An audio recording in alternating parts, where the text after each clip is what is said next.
everybody. Welcome to Women in Retail Talks, the podcast where C-suite executive women in the retail space share their stories of professional growth, leadership development, personal journeys, and more. I'm Melissa Campanelli, the co-founder of the Women in Retail Leadership Circle, and I'm thrilled to be joined today by Megan Tamte, the visionary entrepreneur and co-founder and co-CEO of EVEREVE, a contemporary fashion retailer based in Minneapolis.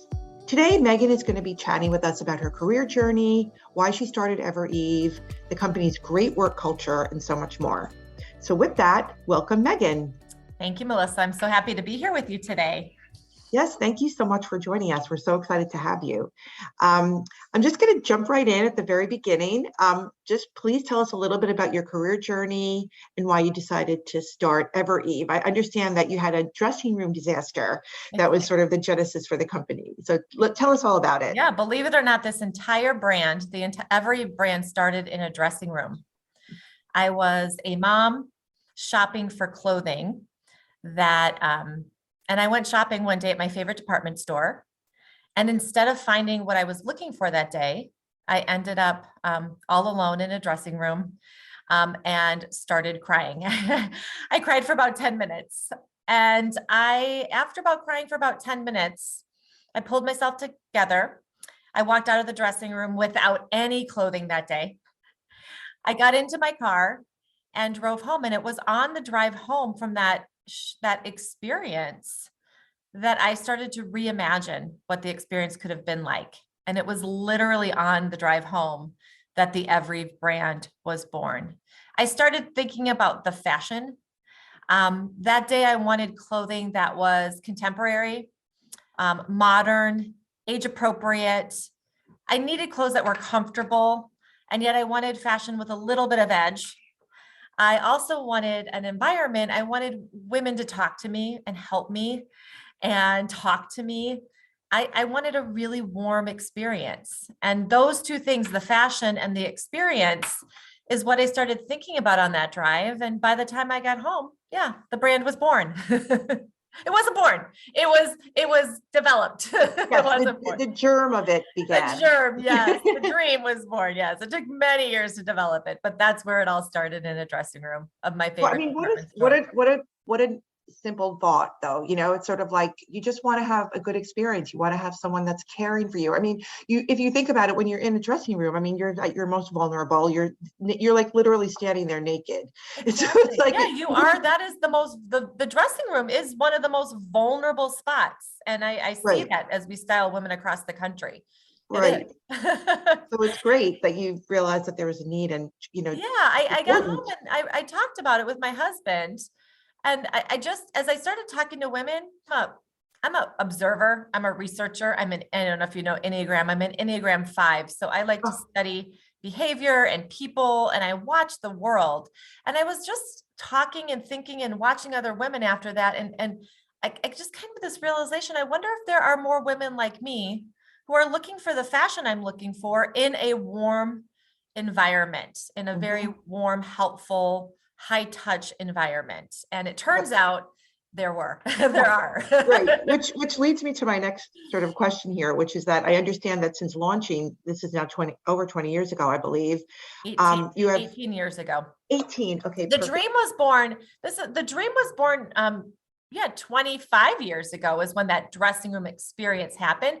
But it took us about 7 or 8 years to gather the courage to do it. Right. The brand is 18 years old.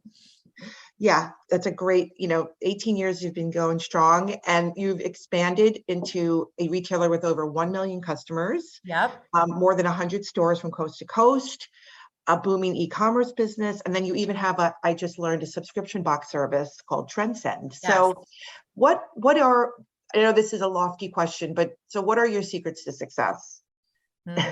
I'll narrow it down to this: product. We curate contemporary fashion that's appropriate. That's back to that dressing room experience. That's age appropriate. That is comfortable. Has just the right amount of edge. So we're curators of product, and we are passionate about product. So that is a huge part of our success. We know our customer very well. We know who she is. We have a deep relationship with our customer. We're very hands-on. We talk to our customers. If you were to enter an EVEREVE store, 9 times out of 10, a stylist working with you would be in the dressing. She would probably come in the dressing room with you and talk to you and get to know you and try to help you find pieces that fit who you are. So because of that really commitment to relationship, which was part of the vision, we know our customers really well. And we are obsessed with product at EVEREVE, all of us, even our top executives. We try on all of our clothes every week. Wow. We are on Instagram trying on clothes. I, as the CEO, every week I try on at least 50 of our new arrivals. Wow. We've created a culture because we love products so much. We've created a culture where all of us have permission to play and get excited with product. So I think I know it's definitely this really, strong focus on the relationship with our customer and our deep love of product. Mm-hmm. Now combine that with a purpose. So EVEREVE was born in that dressing room that day, the idea. And the purpose really was to help women like me move forward in their fashion in their lives. Mm-hmm. I was at a time in my life when EVEREVE started where I was feeling stuck. I was feeling like I needed a little fashion to help me move forward into the phase of life I needed. I need a little fashion pick me up. And I needed something to help me just kind of get unstuck. And sometimes putting what we wear really helps us move forward into wherever we're feeling feeling stuck a little bit. At the time for me in the dressing room, I was a mom with young kids. I kind of lost myself. I didn't know who I was. I was trying to figure out how to be a mom and how to be a woman, how to be all these things. And I needed fashion to kind of fit with that and help me move forward. So our purpose at EVEREVE is to inspire women to move forward in their fashion and in their lives. So that really drives us and motivates us and gives us a purpose that's beyond just sales and selling to women. It's much bigger that here at EVEREVE. So the purpose is a huge part of our success, as well as the people. Yep. We hire people at EVEREVE that are unapologetically in love with fashion and love people more. Yeah. So that's our winning sauce, is like, it's about people who do love fashion and they love product. But at the end of the day, what they love more are the people that walk through our doors, the people that we work with, the people that we partner with. We prioritize people over product. And that's a huge part. And we love product. So that should tell you how much we love people at EVEREVE. Right. That's great. That must be challenging. Well, I don't want to say challenging, but how do you find those people? It's right now retail is going through a lot in terms of quiet quitting, the great resignation. Oh. How do you find people that are, have that passion? How do you find that spark? Yeah, it's definitely, I believe in the law of attraction.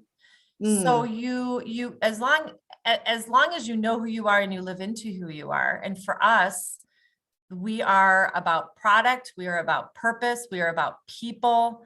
And if we keep sending those messages and keep hopefully delivering upon that, continuing to sharpen our product, continuing to stay focused on our purpose, continuing to just love people while we do it, the right people are just attracted. So it's definitely, I know there's a lot of resignation, a lot of conversations about people leaving companies. And while we have had some challenges, I think as we compare ourselves to our peers, we're not as challenged with that. And it is because of that focus. There's I like to say the magic for us in hiring is people love our products. So there's a huge motivation for me as a CEO to keep delivering excellence in our product assortment. Yeah. Because that does attract the right people. Yeah, it trickles down. It trickles down.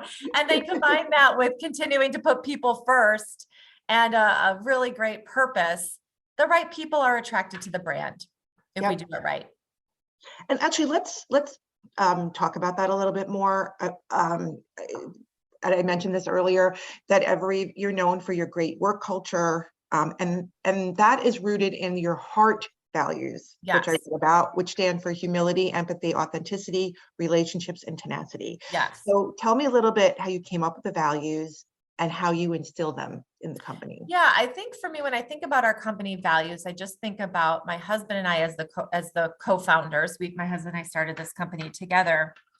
And when we started EVEREVE, we had a dream, but we didn't have a lot more. We didn't have experience. There was a great big dream and a vision, but there wasn't a lot to lean into. We had not done this before. Neither myself or my husband, we weren't from retail families or retail. We didn't work jobs in retail. I did work part-time at Crate and Barrel, which is a whole nother story.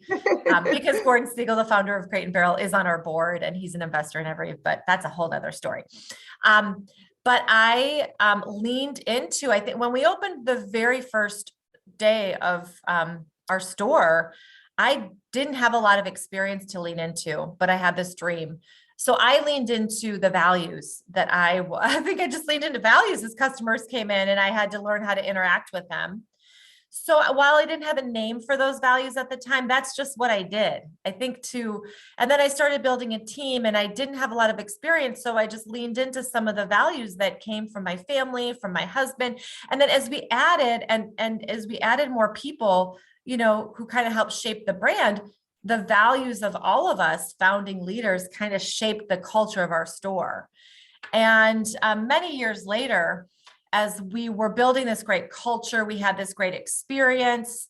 We really leaned into the values of a lot of us founding leaders to help build success in this company. I was challenged with trying to scale this and try to figure out how are we going to keep the culture and these values, which were sort of unnamed at the time, going as we continue to grow. So it was about 6 years ago, because I know this because my dog is 6 years old and I had gotten a new puppy and he needed a lot of walks. And we were at a pretty pivotal spot in our brand trying to scale quickly. And I was thinking a lot about scaling the culture. And so I would go out on daily walks with my dog, my little puppy, in the early morning, sometimes an hour-long walk with this little puppy. And it was on the walk that I really started thinking about our company and the leaders of our company and the culture. And I just started playing with language and words and the values of humility, empathy, authenticity, relationship, and tenacity were really the values that kept coming up. And I've always said that EVEREVE it's a dream that was in my heart after that dressing room experience. And I always have believed that that for EVEREVE's success is about our genuine love for the women that come through our doors. And so for me, when I was playing with these values, I saw that there was this acronym HEART. And it was just this magical moment after many months of walking this puppy that I came up with this acronym and this kind of expression that we use. And it was called HEART. And so I became this crazy heart lady. I'm like, we're going to put hearts everywhere. We're going to put heart, just because I think for me as the founder, I wanted to remind people that this is who we are. Like we're a brand with heart and we're going to treat each other with heart. And so that's really where that was born 7 years ago. It was really neat. I'm not sure if you're familiar with Brené Brown, but Brené is a author. You sound like maybe you. I can't even speak. I know. I was so lucky about this time, maybe a couple of years, a year or two after I kind of developed this acronym and started talking about it within our company. I was lucky enough I had seen that Brené was shopping with us and I reached out to her and I just thanked her for all the impact. She's a mentor of mine from afar. Right. I've been for many years, and really a lot of her language helped shape and scale this brand because I was reading a lot of her books at the same time this was all happening and feeling like everything she's saying is part of our culture. And it really helped me sort of scale this company. She put a lot of words to what my experience was in building EVEREVE. And she was just a really important figure for us as at EVEREVE as we were building this brand. And I reached out to her to thank her for that work. And she was so kind. Several months later, it took a while. She's a busy woman. She was so kind. She reached out to me, responded to my email many months later, and Wow. she invited me to visit her in Wow. Houston. Mhm. Oh my And goodness. so as a, not as a client, but just as somebody that was like, I Right. want to meet you and I'd love to hear more about your brand. And I shared with her when I was there, I shared with her this acronym that I found. I said, you know, I want to tell you about heart. And I remember she was like, that's it. Like, that is so valuable. And so that's exactly what businesses need. I remember she was like, this is it. This is it, you know? And so it was so fun because we had a great meeting, like a great friend meeting. And a couple months later, she reached out to me again and said, will you come, why don't you come back? And we can talk about how you can maybe take these values and let's work on some behaviors. I can work with you and a couple members of your team on really breaking down these values and talking about what the behaviors are. You know, because it's hard to teach a value. You need Right.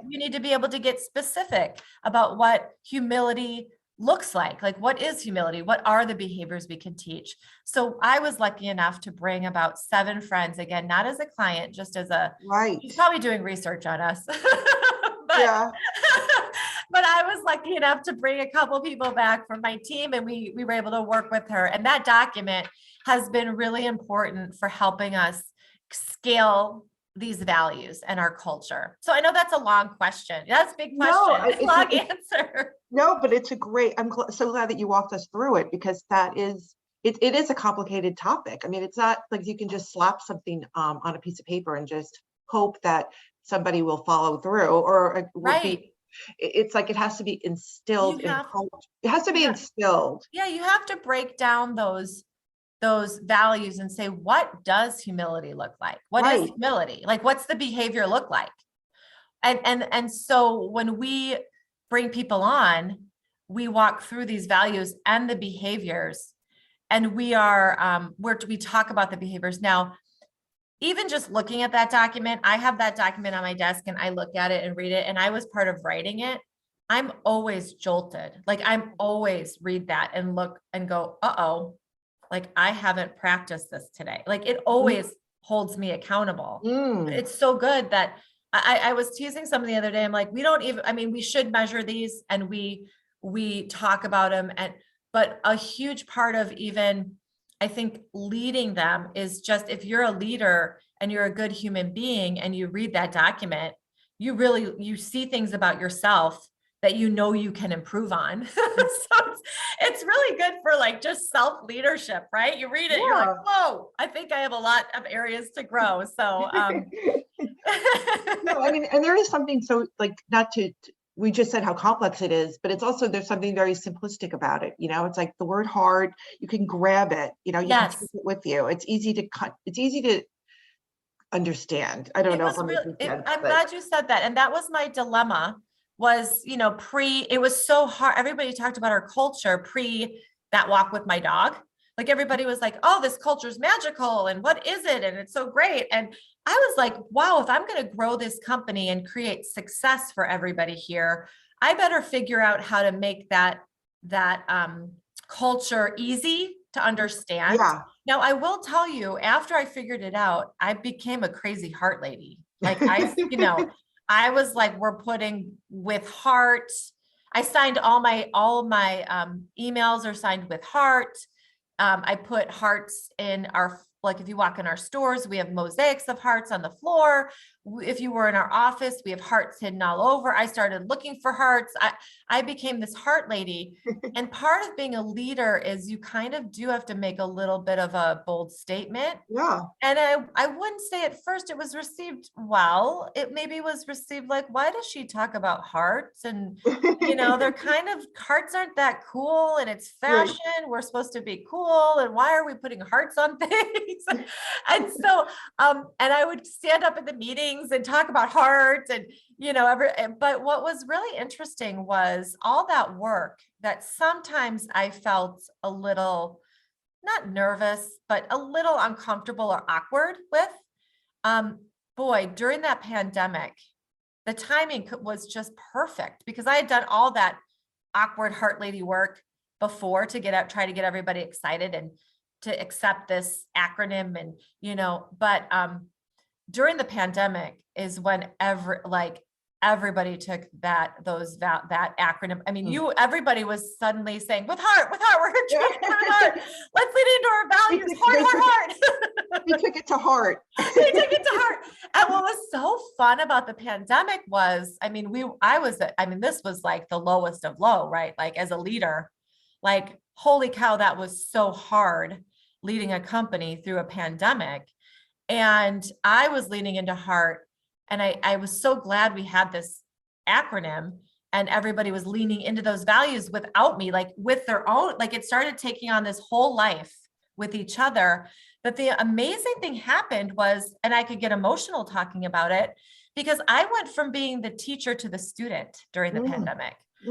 So I had been the teacher of these values and wrote the document and, the acronym and was the crazy heart lady. But during the pandemic, I remember thinking, wow, I am now the student watching all of our employees lean into these values and they're reminding me what they look like. And that was a cool moment. Like wow. that was like, I get emotional. That was a really fun moment where I feel like I moved from the teacher to the student.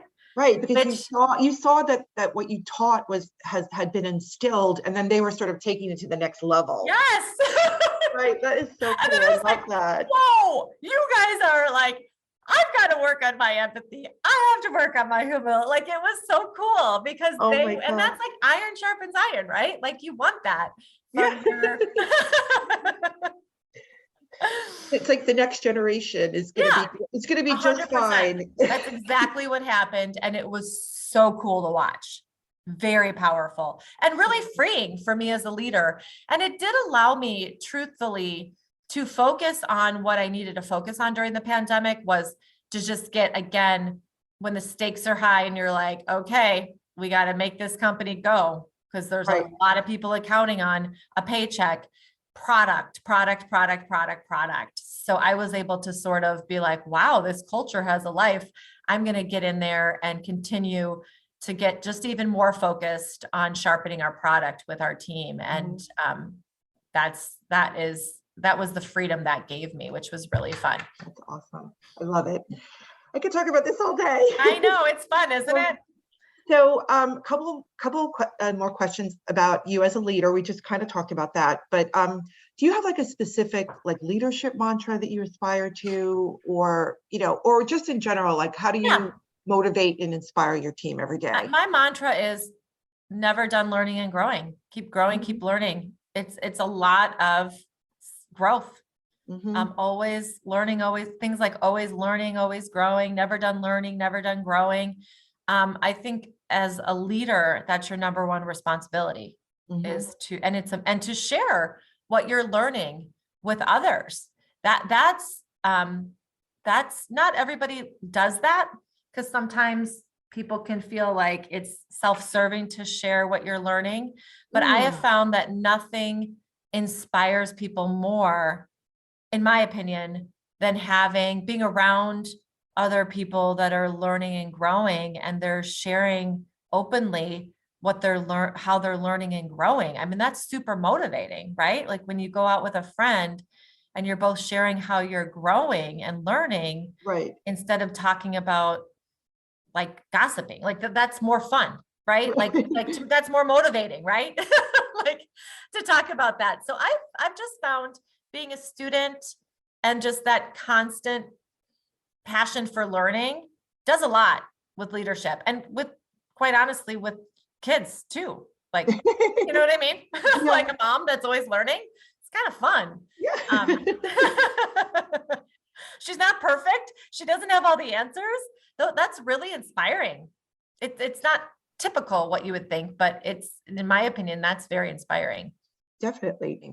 And I'm sure that's very motivating to your team too, because they see that you're learning, and then it kind of gives them the freedom to learn. Well, wait, if she's spending time on herself, maybe that's okay. sort Yeah. of idea. Yeah. And that kind of brings me to my next question, which is like well-being, mental health, wellness. I mean, these are topics that we continually hear about from our members that they're interested in.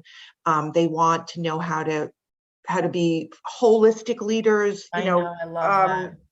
so like, how do you take care of yourself in that regard? And then what do you do to make sure that your team is healthy in that regard? Yep. For me, taking care of myself is I love the conversation of being a whole leader. That's the holistic side of me is Right. very important. For me, it's always grounded. I have a very strong faith. My faith is very important to me. I spend time daily prioritizing prayer and quiet time and journaling and writing. That's always been just a part of me. So always for me rooted in my faith journey. And particularly spending a lot of time in the early morning, just quiet. I call it soul work time, which for me, it looks like a lot of reading and writing and praying and all of that. So that's very important to me. And as EVEREVE was growing and getting bigger and the brand was more successful, I realized that if I didn't prioritize that I would not be able to do it. Like I couldn't keep up with the demands at the point, when I've gone through phases where I've gone in and out of that practice, but really for the past probably 9 or 10 years, I've been very like, I will not do that. It's not good. It's not Right. good. And everybody knows it. You don't want to know. You don't want to know what happens, but and I had to prioritize that and I had to make sacrifices for that. And my kids watched me when I made the decision to start that practice pretty regularly. My kids were in junior high and in the morning they saw me and they knew I'm not going to talk to mom right now. Right. And I was okay with it. That was hard at first. I felt like a bad mom. But when I see my kids practice that and now they're adults and I see the gift that was that I gave them was how to just, spend time rooted and quiet. And so you can listen to the voice. There's so many voices, like you can listen to the voice inside your mind and your heart. I call it God, God's voice for me. But I feel like that's really a gift. That's ended up being a gift for them versus like, oh, mom wasn't up making me a huge, I remember telling myself, I know they can make their own breakfast. Like they're capable, like they're not babies, like they can feed themselves if they're very hungry. So, I mean, that was a hard kind of decision to make because it felt selfish a little bit at the time. But I guess, that's why it's so important to think about like long-term versus short-term. Yes, I was thinking long-term, and I now see it as adults. I see the practices that they have, and I'm like, that's important to them. So, that's just one, that's probably the most important practice to me. And then I would say I try walking, I couldn't, I'm in a phase of life right now where I'm an empty nester and the business is more developed. So we have built an executive team and I have more capacity than I had during those really tough years of building a business, no professional executive team and kids at home. Like that was crazy. So during that time, I'm a walker. Like I walk at least 3 miles a day now. Sometimes 3 to 10, if it's a good weekend, my husband and I work together. So we walked. I found walking to be a very friendly activity. You can do it anywhere. You could travel in New York. You could travel to Seattle. You could do it in the winter in Minnesota. I felt like all I needed was a pair of good walking shoes. And then for us in Minnesota, hat and get warm. But I could do that pretty much anywhere, any time. I could get up at, do it at 9 at night, put on my little headlamp. I literally put on a headlamp and I do all that because it's that important to me. So walking has been, and it's been fun to walk with my husband because a lot of times we work together, we parented together, we can get our steps in while talking through a lot of stuff. So My husband and I do that too. That's when we communicate, because yeah, we work together at home here, and we don't even speak to each other the entire day. yeah, So it's like a catch up. it's a catch I up. love doing it. I need to do it more, but we love doing it. We walk every night. And I think that's been really healthy. I mean, some of the biggest problems have been solved on a walk. And I find like, even if you think about creating HEART, the acronym HEART, like that was done on a walk. So And walking, it's healthy for your heart. it's so healthy. And by the way, I'm friends with a cardiologist, and she said, and I agree, that what's really important is that you're doing low impact, sustainable health practices Right. instead of like going to the gym, working, 2 hours, 3 hours where you don't have that time. So you either do it or you don't. Like, I'm just more into like sustainable, low impact, but do it more often. Yeah. Kind of, that's my mindset. Yeah. Since now my kids are gone, I still walk and the dog helps. I go to the dog park a lot with my dog, and I do count it as, thinking time. I solve big problems at the dog park. But I have been swimming at night. That's new for me. And Oh, I decided, I feel like coming out of the pandemic, I feel like reestablishing we're at a place right now, or at least I am, where I feel like we're not going backwards, right? Like I finally feel like, finally. oh, I don't think this Thanksgiving grandma can't come. Like, I think it's like good. Like, I think we're good. And so I feel like I'm just in this phase of like reestablishing practices and getting new habits figured out. Cause I think there were habits that were developed during the pandemic that need to be broken. And for me, the big one was scrolling Instagram at 8 o'clock at night. Like that was my big pandemic, horrible habit that worked, that provided a little fun, maybe not, maybe terror sometimes, but provided like entertainment maybe during the pandemic. But I felt like, nope, that needs to be broken. That needs to be gone. Like that is not healthy. That maybe was a survival tactic during the pandemic, but now that needs to be done. So now I've replaced that time with swimming at the gym. And that's new. That's new for me. And I've been doing it for like 6 months, and it's so fun. I love it. And I feel like it's really good. I look forward to it. You're inspiring me, because I was a swimmer growing up, and I just haven't been doing it because it's a pain in the neck to get to the pool.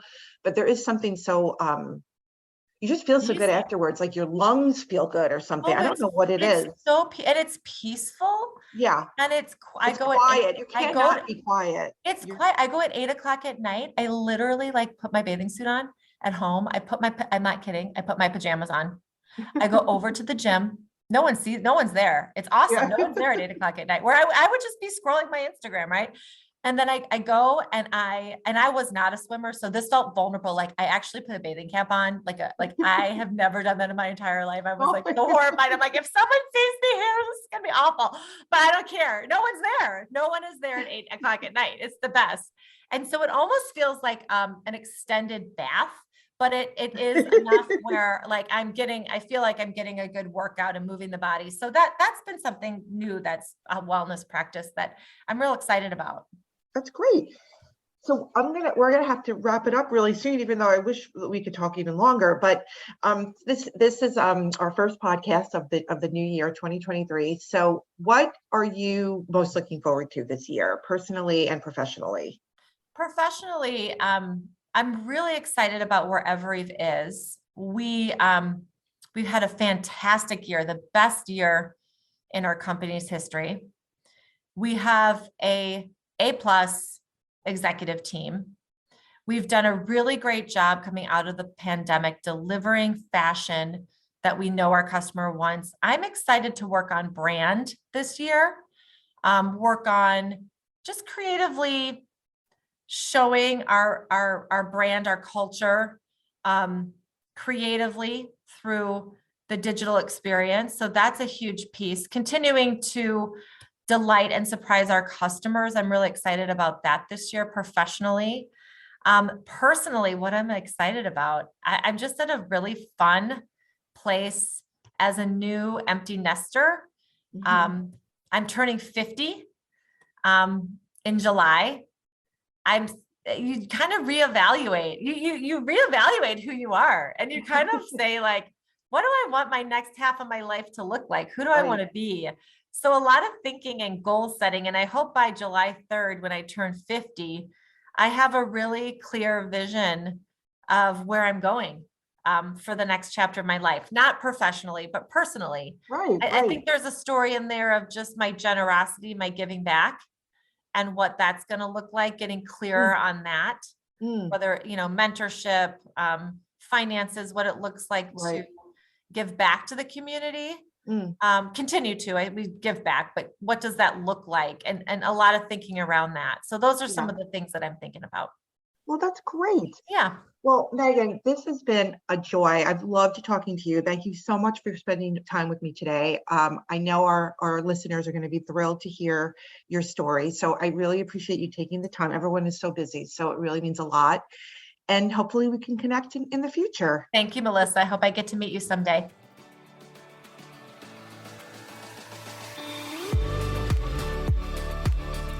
Thanks for listening. For more information on this podcast, please check out our podcast channel page at womeninretail.com/podcasts for show notes. Women in Retail Talks is available on Apple Podcasts, Google Podcasts, Stitcher, and Spotify. Make sure to subscribe on our podcast channel page as well. If you've enjoyed this episode, please take a few moments to rate and review. To learn more about women in retail and become a member of this amazing community, visit womeninretail.com. Thanks, and until next time, this has been Women in Retail Talks.